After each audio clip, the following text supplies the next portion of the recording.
Maleficios, conjuros, muertes, hechizos, son solo algunas de las cosas que hacen las devotas al diablo, quienes de tiempos pasados nos han seguido hasta la actualidad, acusadas de traer el mal y de aterrorizar a las personas.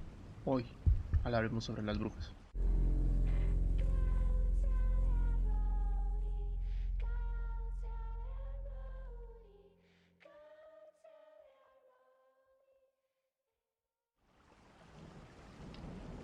Muy buenas noches, sean bienvenidos a Cuentos Blasfemos, donde el misterio y el terror comienzan. Los saluda Ricardo. Esta noche hablaremos sobre las brujas, un tema el cual hoy en día nos sigue causando curiosidad. Pero, realmente al hablar sobre ellas, tenemos la idea que nos metieron desde las caricaturas o las películas, ancianas con escobas voladoras y narices puntiagudas. Pero, ¿realmente son así? Si hablamos históricamente, notamos que, en la Biblia, aunque no se mencione, Moisés las condenaba, cosa que era normal, ya que muchos decían que la magia solo existía a través de algún pacto con el diablo. Pero, donde hubo un mayor impacto fue en la época medieval. Aproximadamente por los años 481 hasta 555 se les multaban, ya que no solo eran mujeres, sino hombres, pero eran demasiado exagerados, por lo que en el año de 780 se aplicaba una ley en la cual las brujas y cualquier persona acusada de brujería era sentenciada a prisión. Tomando en cuenta esto, muchas personas inocentes, ya fueran curanderas, parteras, cocineras, entre muchas más, fueron acusadas injustamente. Respectivamente, se le empezó a aplicar la Inquisición, donde eran torturadas, desde empalarlas hasta quemarlas vivas. Fue aquí cuando se tuvo un estereotipo de ellas. Había juicios datados desde el año 1420 y se mantuvo más de 2 siglos, a pesar de no estar definido o desarrollado. Hablamos de que no tenían definido relativamente nada, y aún así las personas acusaban de brujería a otras, no siendo hasta el año de 1484, cuando la Iglesia Católica comenzó con la Inquisición y la caza de brujas, donde se volvió un hábito y hasta un deporte en esa época. La cacería de brujas y brujos fue una de las masacres más grandes del siglo XVI, siendo rebasada por la Santa Inquisición. Algo que cabe recalcar es que los estereotipos dictaban que un hombre no podía hacer brujería, por lo que esto hizo aún más cruel esto, ya que solo buscaban a las mujeres. Se estima que por lo menos 50.000 y 100.000 fueron las condenadas a la hoguera, donde el 80% fueron mujeres y un 20% hombres. Esas mujeres que fueron acusadas, condenadas, y en algunos casos también su descendencia, sobre todo si se trataban de niñas, frecuentemente pertenecían a la clase popular, y entre ellas, solo una minoría hubieran podido ser catalogadas como enfermas mentales o como auténticas criminales. La mayoría de las condenadas en esos días eran de todas las edades y condiciones, y de diversas confesiones religiosas, con frecuencias parteras o curanderas. Por lo general, las mujeres de clases privilegiadas escapaban de este tipo de acusaciones y de persecuciones, aun cuando un escándalo salpicara a un personaje importante en la corte. Pero esa no fue la situación llamado Caso de los Venenos, episodio ocurrido entre París de 1670 y 1682, y que implicó la acusación y muerte de varias decenas de personas. La creencia de las brujas y los procesos de brujas realmente comenzaron a ponerse en duda, en forma más o menos generalizada al finales del siglo XVII. En Inglaterra, la ley contra la brujería fue definitivamente abolida en 1736, lo que desgraciadamente no impidió el ahorcamiento de la última bruja en el año de 1808. Las últimas condenadas que fueron quemadas en Europa datan del siglo XVIII y a principios del siglo XIX, como por ejemplo Anna Goldie de 1782 en el cantón Glaris, en Suiza protestante, o como por ejemplo una condenada en 1793 en Polonia. Y respecto a Francia, y más precisamente en un bordel, una mujer acusada de brujería fue quemada por campesinos el 28 de julio de 1826, mientras que otra, en 1856, fue lanzada dentro de un horno en la comuna de Camales. Pero entonces, ¿cómo es que las brujas obtenían sus poderes? Hacia el fin del siglo XV, numerosos europeos instruidos creían que las brujas existían y que ellas corrientemente practicaban actividades diabólicas, como por ejemplo la magia negra o el mal de ojo. En esa época, esas personas creían, pues que todas las brujas, o casi todas de ellas, hacían un explícito pacto personal con el diablo, y que este pacto o acuerdos personalmente con el propio Satanás daban a la bruja en cuestión el poder de desarrollar maleficios, permitiéndole entrar al servicio del maligno. Por lo dicho, obviamente las brujas rechazaban en Eton la fe cristiana, y como consecuencia, eran rebautizadas por el propio Satán, como símbolo de sumisión. Luego de esa ceremonia, el diablo aplicaba entonces una marca sobre la bruja rebautizada. Esta creencia estaba muy extendida en las clases dominantes y cultivas de la época citada, incluso con bastante más fuerza que en las de clases bajas. En efecto, las clases populares entonces tenían tendencia a focalizar o centrar su atención en la capacidad de las brujas para perjudicar y para hacer daño, mucho más que sobre su posible asociación o unión con el maligno. Llegado a este punto, convendría señalar que el pacto con el diablo es una noción o un concepto bastante antiguo, cuyo origen se remonta al medieval, o a través de este pacto o de ese acuerdo, ambas partes se comprometían a respetar una especie de contrato jurídico que obligaban al diablo a abastecerse de riquezas y de poderes a la bruja, quien a cambio le prometía sumisión y se comprometía a entregar su alma después de su muerte. La cuestión de los vuelos nocturnos, de las posibles transformaciones de algún animal y de las reuniones junto a una figura sobrenatural también formó parte de una manera temprana, a lo que podríamos llamar como creencias sobre brujas. Por el contrario, la asociación de las brujas con el maligno, con el crimen y con la sexualidad fue una teoría demológica, algo más tardía, y que se elaboró poco a poco en el correo del siglo XVI. Los ingredientes del Sabbat comprometían un culto organizado consagrado y devotos a demonios, nombrados Dayan, Herodian y Lucifer, la presencia de estos bajo una forma semi-animal, las orgías, la profanación de sacramentos, fueron ideas y creencias elaboradas bajo una influencia de teólogos y los inquisidores de la época, y difundidas a través de los tratados de la demología, como por ejemplo Malleus Maleficarum, o como se predica como San Bernardo descienda, luego confirmados por los miembros laicos de los tribunales de justicia o de los parlamentos. Las acusadas de brujas en esa época fueron forzadas a suscribir o ratificar, bajo tortura o presión psicológica, a ese marco de creencias y ese estado de cosas, y sus confesiones así confirmaban, a ojos de muchos, la validez de hechos relatados y la existencia de los poderes ocultos mencionados, contribuyendo así a difundir esas suposiciones. El término sabbat es una deformación de sabisus, es decir, bacchus, derivada de la palabra sabisa, o sea, los misterios dionistacos de Thrace.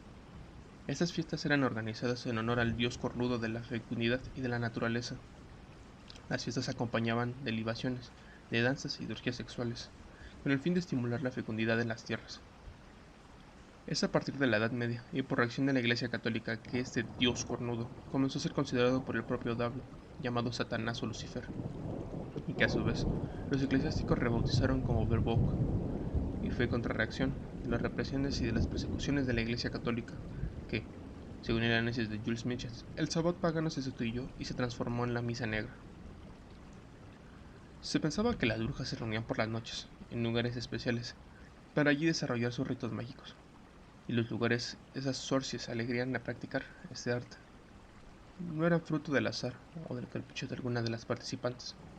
En efecto, los lugares del sabbat en general estaban situados alejados de los centros poblados, sobre un monte o bueno profundo de una selva, en entornos muy variados, y que permitían el buen desarrollo y la fecundidad de los ritos. Y los actores de estas ceremonias mágicas lograban los resultados esperados, por los poderes que se les otorgaban y por la memoria que suscitaban. Los sabbats son 8, y están relacionados con los cambios naturales de la Tierra durante el año, los solsticios y equinoccios. Poseen una representación gráfica, gracias al diario de medio y vidente inglesa de Sarah Stan Watson, que, en 1820, reveló que los 8 símbolos mágicos que le fueron revelados para darlos al mundo, cuando llegue el momento del cambio del pensamiento en la humanidad. Dicho diario pasó por muchas manos durante casi un siglo, hasta que fue encontrado en un anticuario, por un miembro de un coven inglés, prácticamente de la Wicca, quien le obsequió el líder del Coven Herald. No fue hasta el siglo XX que, gracias a un libro wicano escrito por Patricia Crowley, conocido como La tapa del caldero, saldría a la luz esta información, denominado por los símbolos como runas de brujas. Tiempo después, la misma escritora añadió 5 runas más, ampliando las runas de las brujas a 13, principalmente como un símbolo de poder a la luna, y para que coincidiera con el número de brujas de un coven. En la actualidad, en la fiesta de Halloween, tal vez como se vivía hace ya 10 siglos, se realizaba en coincidimiento con el año del Nuevo Celta, y era una fiesta pagana, que respecto a nuestro calendario se celebraba el 1 de noviembre. Era una fiesta importante en los países celtas, pues era la fiesta de Saiman, el dios de la muerte. Se creía entonces que la noche procedente del 1 de noviembre, los espíritus de los no muertos aparecían y se mezclaban con los vivos, así como con todos los espíritus de los lugares sagrados, con los enanos sombreros y los enanos oscuros, los gnomos, los lutins, las hadas, y también con los demonios más negros surgidos del infierno. Eran para conjurar y alejar estos sortilegios, que los antiguos tenían la costumbre de hacer grandes fogatas, y junto a ellas danzar, reír, gritar, con el fin de así vencer con sus propios miedos. Se creía que el curso de esas noches especiales, las brujas montaban en arcajadas en sus respectivas escofas, hechas de madera de retama y untadas con un ungüento compuesto de diversas particulares plantas. En el siglo II de nuestra era, Lucio Pelullo cuenta en la obra El Asno de Oro cómo una bruja llamada Pambil se aprontaba para volar en el sabbat. Ella abrió cierto gabinete y de allí retiró varias cajas, mirando entonces la etiqueta de una de ellas y retirando de allí un ungüento. Se frotó con sus manos por todo el cuerpo durante un tiempo considerable, cubriéndose así con aceite desde la punta de los pies. Se suponía que las brujas se reunían periódicamente para juntas a entregarse a numerosas blasfemias y a otros juegos maléficos. Las nombradas debían acudir rápidamente hacia los lugares de reunión, que, en general, se escogían en lugares apartados, y era su posición generalizar que las brujas utilizaban el poder del diablo para desplazarse rápidamente. En resumidas cuentas, las brujas se desplazaban volando, o bien se dejaban transportar por una ráfaga de viento, o bien viajaban en el espacio y el tiempo por solo el efecto de sus poderes mágicos. En ciertos casos especiales, las brujas se servían en un ungüento mágico para poder volar, pero la creencia más extendida era que las brujas utilizaban una escoba para ir volando de un lado a otro. También se admitía que ellas se apoyaban en animales mágicos para desplazarse con ellos o sobre ellos, o bien que el propio diablo directamente las transportaba. En la cultura popular, la escoba era y es un atributo de actividades femeninas, y su utilización por parte de las brujas, naturalmente, inducía a pensar que ellas eran mucho más numerosas que los brujos. Por lo general, se creía que las brujas volaban de noche, con frecuencia con luna llena, pues ambas, luna y bruja, estaban relacionadas entre sí. Esta idea, posiblemente, se remonta al culto de Diana. Los fieles de la diosa Diana, la deidad romana de la luna, creían que ciertas mujeres podían volar las noches de plenilunio, cuando Diana estaba presente, y esa capacidad la desarrolló utilizando una droga con base a un ungüento. Según ciertos especialistas, ese ungüento se preparaba mezclando ginseng, belladona, mandrágora, cicuta, nenúfar, y además agregando un narcótico. Las mujeres que se embordaban el cuerpo con este ungüento pronto entraban en trance, dando la impresión de haber sido transportadas al sabbat. Y de esta historia, precisamente, viene la leyenda del ungüento mágico. Cuando la escoba de la bruja también era embordada con este producto, el mismo podía llegar a las partes íntimas de las brujas, lo que naturalmente tenía efectos especiales con alucinaciones. Las brujas vivían rodeadas de sus animales favoritos, lo que les servía aportando sierras.